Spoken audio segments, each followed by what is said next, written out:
as you know, I'm now a fanboy of the Chiappa Rhino revolver. Again, this is a 38 357 Magnum 4-inch barrel pistol, weighs about 1.5 pounds, right? So it's very comfortable to carry. But there's some things that I've learned since shooting this. I was at the range a couple days ago, and I put like 150 rounds of 357 Magnum through this thing, and it's just such a joy to shoot. I mean, it really is. Any other pistol shooting 357 Magnum and it's ow ow, nah, not this thing. I mean, you shoot it all day.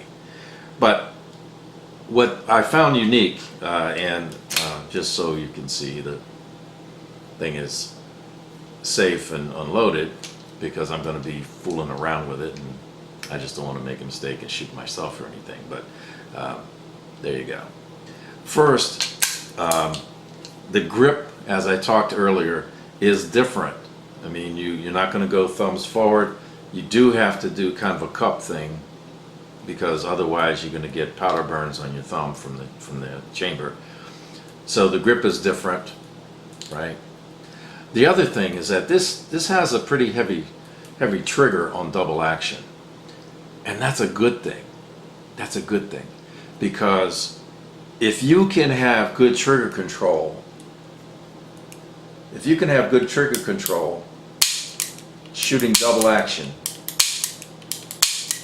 your single action or shooting your semi-automatic which tend to have a much lighter trigger pull than this, is going to be really good. Now, I was shooting double action 1.5 inch groups at 7 yards, which is pretty good, and it's a nail driver like that.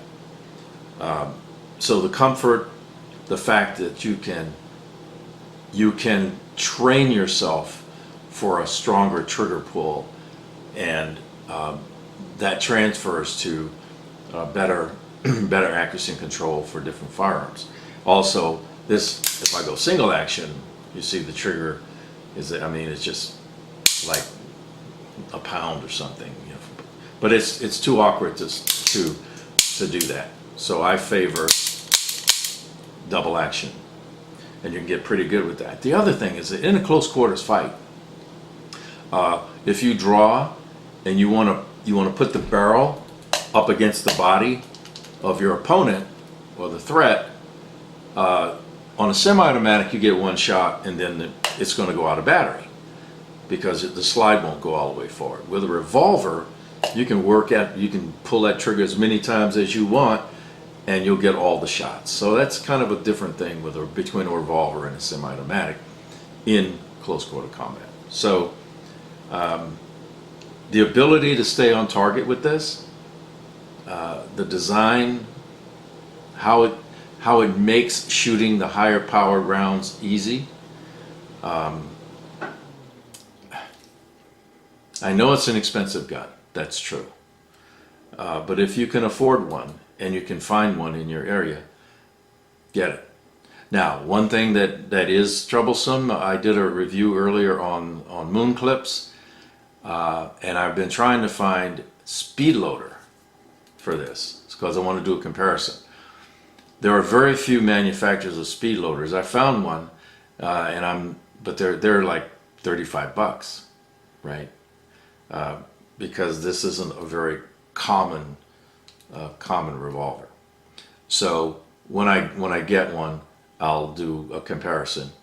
I'm starting to not be happy with moon clips, because, as I said earlier, the tolerances between the brass and the moon clip itself aren't consistent from manufacturer to manufacturer, and sometimes a round will fall out, and that's not good, you know. So maybe speed loaders are better from a tactical point of view. So with that, thanks for watching. Carry on.